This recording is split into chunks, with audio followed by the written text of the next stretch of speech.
Mister chill mister एक नए video में आप सभी से फिर से मिलने आई हूँ। जैसा कि हमने अगली वीडियो में बताया था कि अगला टॉपिक हमारा बायो वाले में क्या रहेगा, मानव रक्त, वुमेन ब्लड रहेगा। तो सबसे पहले हम जानेंगे ब्लड क्या होता है। तो ब्लड हमारा एक संयोजी ऊतक है। ये और क्या होता है, मानव शरीर में रक्त की मात्रा शरीर के भार का लगभग 7% होती है, मतलब 7% होती है हमारे शरीर के भार का।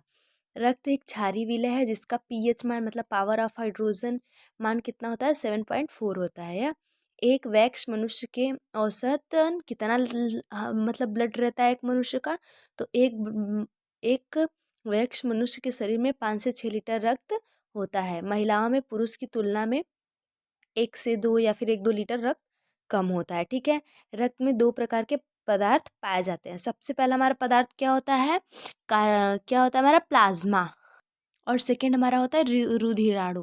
पहला हमारा पदार्थ क्या होता है, प्लाज्मा, और सेकंड होता है रुधिराणु। ठीक है। प्लाज्मा यह रक्त का अजीविक तरल भाग होता है। रक्त का लगभग 60% भार प्लाज्मा होता है। ठीक है। इसका 90% भार क्या होता है, जल होता है, और 7% भाग प्रोटीन होता है, और 0.9% लवण, और 0.1% ग्लूकोज होते हैं, और शेष पदार्थ बहुत कम मात्रा में पाया जाता है। प्लाज्मा के कार्य पचे हुए भोजन एवं हार्मोन्स का शरीर में संवहन प्लाज्मा के द्वारा होता है। ठीक है। अगला हमारा क्या आता है, सीरम।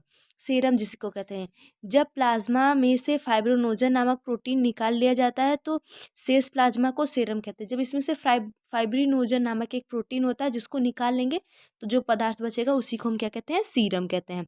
अगला आ गया हमारा ब्लड कार्पुलिकस, जिसे रुधिराणु कहते हैं। यह रक्त का शेष 40% भाग होता है। यह 3 भागों में बट जाता है। लाल रुधिर कणिका जिसको आरबीसी कहते हैं, सेकंड है श्वेत रक्त कणिका जिसको डब्ल्यूबीसी कहते हैं, और अगला हमारा क्या आता है, रक्त बिम्बाणु जिसको कहते हैं ब्लड प्लेटलेट्स। ठीक है। तो हम एक एक के बारे में एकदम डिटेल में पढ़ेंगे। सो गाइस हमारा पहला क्या है, लाल रक्त कण जिसको बोलते हैं आरबीसी, जिसका आरबीसी का फुल फॉर्म होता है रेड ब्लड कार्पुलिकस, और इसका रासायनिक नाम क्या है, इसका रासायनिक नाम है इरिथ्रोसाइटिस। ठीक है। अब हम इसके बारे में एकदम अच्छे से जानेंगे। स्तनधारियों के लाल रक्त कण उभयावतल होते हैं, इसमें केंद्रक नहीं होता। अपवाद, इस अपवाद क्या है, ऊट एवं लामा नामक स्तनधारी की आरबीसी में केंद्रक पाया जाता है। ठीक है। मतलब वैसे तो इसमें केंद्रक नहीं होता है, लेकिन अपवाद है जो ऊट होता है और एक लामा नामक एक स्तनधारी है, इन दो जंतुओं में केंद्रक पाया जाता है। ठीक है। आरबीसी का निर्माण अस्थि मज्जा जिसको बोलते हैं बोन मैरो में होता है। प्रोटीन, आयरन, विटामिन 12 एवं क्या, फोलिक अम्ल आरबीसी के निर्माण में सहायक होते हैं। भ्रूण अवस्था में इसका निर्माण यकृत और प्लीहा में होता है। मतलब ये सिर्फ लेडीज में, जब भ्रूण अवस्था, जब मतलब बच्चा रहता है पेट में, तो उस अवस्था में इसका निर्माण कहाँ पे होता है, तो इसका निर्माण हमारे यकृत और प्लीहा में होता है। ठीक है। मतलब लीवर और प्लीहा में होता है। इसका जीवन काल 20 से 120 दिन का होता है। ठीक है। और इसकी मृत्यु यकृत, लीवर और प्लीहा में होती है। मतलब प्लीहा और तिल्ली जो होती है उसको आरबीसी का कब्रिस्तान भी कहा जाता है, क्योंकि यहीं पे उसका मृत्यु हो जाती है, इसलिए यकृत और प्लीहा आरबीसी का कब्र कहा जाता है। ठीक है। इसमें हीमोग्लोबिन होता है।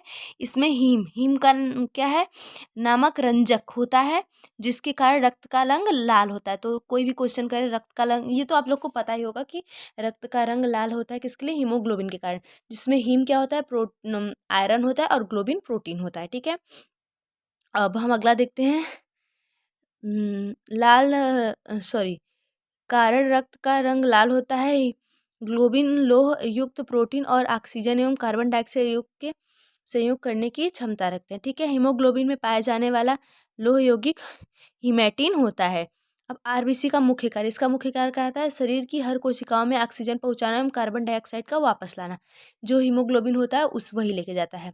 हीमोग्लोबिन की मात्रा कम होने पर रक्त छीड़ता, अनीमिया रोग हो जाता है। तो अगर कोई पूछे आरबीसी अगर कम होगा, मतलब जब हमारे तो कौन सा रोग हो, तो अनीमिया हो जाएगा। सोते वक्त आरबीसी 5% कम हो जाता है, एवं जो लोग कितना 4200 मीटर की ऊंचाई पर, मतलब 4200 मीटर की ऊंचाई पर सोते हैं उनके आरबीसी में 30% वृद्धि हो जाती है। आरबीसी की संख्या हीमोसाइटोमीटर किससे, हीमोसाइटोमीटर से ज्ञात की जाती है। अब अगला हमारा है क्या, श्वेत रक्त कणिका। अब हमारा है श्वेत रक्त कण, WBC, व्हाइट ब्लड कार्बोक्सिलेज, और इसका नाम क्या है, लिथोसाइटेस। ठीक है, आकार और रचना में यह अमीबा के समान होता है। इसमें केंद्रक रहता है, ये कैसा रहता है, अमीबा के समान रहता है। ठीक है, इसका निर्माण अस्थि मज्जा, बोन मैरो, लिप नोड, ठीक है, लिप नोड में, लिप नोड और कभी कभी यकृत, लीवर एवं प्लीहा में भी होता है। इसका जीवन काल 2 से 4 दिन का होता है। इसकी मृत्यु रक्त में ही हो जाती है, मतलब ये अपने आप ब्लड में ही खत्म भी हो जाता है। इसका मुख्य कार्य शरीर को रोगों से के संक्रमण से बचाना है, मतलब हमें रोग प्रतिरोधक क्षमता कौन देता है, कौन सा ब्लड, तो वो हमारा क्या होता है, WBC होता है। ठीक है, WBC का सबसे अधिक भाग 60 से 70 न्यूट्रोफिल्स कणिका का बना होता है। न्यूट्रोफिल्स, आरबीसी और WBC का अनुपात 601 है। ठीक है, रक्त बिम्बाणु मतलब ब्लड प्लेटलेट्स हमारा अगला टॉपिक है, जिसको कहते हैं थ्रोम्बोसाइटिस। यह केवल मनुष्य एवं अनस्तनधारियों में के रक्त में पाया जाता है। इसमें केंद्रक नहीं होता। इसका निर्माण अस्थि मज्जा, बोन मैरो में होता है। इसका जीवन काल 3 से 5 दिन का होता है। इसकी मृत्यु प्लीहा में होती है। इसका मुख्य कार्य रक्त का थक्का बनाने में, अगर ये ना हो तो, अगर हमें कहीं चोट लग जाए, कट जाए, तो हमारे शरीर का पूरा रक्त बाहर निकल जाएगा और हमारी मृत्यु हो जाएगी। अब हम थोड़ा सा ब्लड का कार्य देख लेते हैं। तो सबसे पहले शरीर के ताप का नियंत्रण तथा शरीर को रोगों से रक्षा करना ब्लड का कार्य होता है। अगला होता है शरीर को वातावरण को अस्थायी बनाए रखना तथा घाव भरना।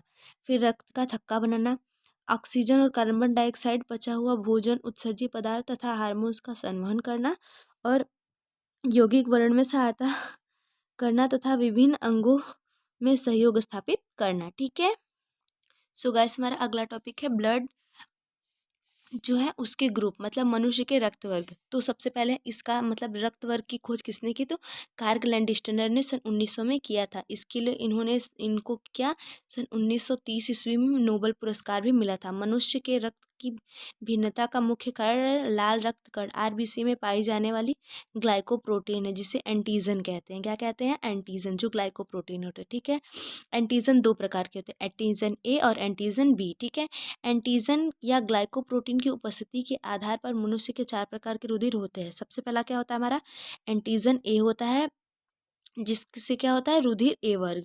एंटीजन बी, जिससे रुधिर वर्ग बी, जिसमें एंटीजन ए और बी दोनों होते हैं, उसको ए बी ग्रुप कहते हैं। और जिनमें दोनों एंटीजन नहीं होता, उसको ओ कहते हैं। ठीक है, किसी एंटीजन की अनुपस्थिति में एक विपरीत प्रकार की प्रोटीन रुधिर प्लाज्मा में पाई जाती है, इसको एंटीबॉडी कहते हैं। यह भी 2 प्रकार की होती है, एंटीबॉडी ए और सेकेंड होता है एंटीबॉडी बी। ठीक है, सो गाइस अब हम ब्लड में कौन सा ब्लड किसे दे सकते हैं और किस ग्रुप को नहीं दे सकते वो देखेंगे। तो जो हमारा ब्लड ग्रुप मतलब एंटीजन ए होता है, वो किसको देगा, वो सिर्फ ए एंटीजन ए को देगा, और किसको देगा, ए बी को देगा। किसको देगा, ए एंटीजन ए बी को देगा और एंटीजन ए को देगा। सेकेंड हमारा जो एंटीजन बी होता है, वो किसको देगा, वो एंटीजन बी को देगा, और एंटीजन किसको देगा, ए बी को देगा। ठीक है, किसको देगा, खुद को देगा और एंटीजन ए बी को देगा। जो हमारा ए बी होता है, वो सिर्फ और सिर्फ ए बी को देगा, इसलिए इसको क्या कहते हैं, सर्वग्राही, मतलब ये सभी से लेगा, लेकिन देगा केवल केवल अपने आप को और किसी को नहीं देगा। और जो हमारा ओ होता है, वह ए को भी देगा, बी को भी देगा, ए बी को भी देगा और ओ को भी देगा। मतलब ये सर्वदाता होता है, ये हर एक ब्लड को देगा, लेकिन लेगा किससे ही, ये सिर्फ और सिर्फ ओ से ही लेगा और किसी से नहीं लेगा, लेकिन देने के लिए हर एक ब्लड ग्रुप को देगा। तो अगर आपसे कोई पूछे कि सर्वग्राही कौन है, तो सर्वग्राही हमारा ए बी होता है, जो सभी से लेगा लेकिन केवल और केवल ए बी को देगा।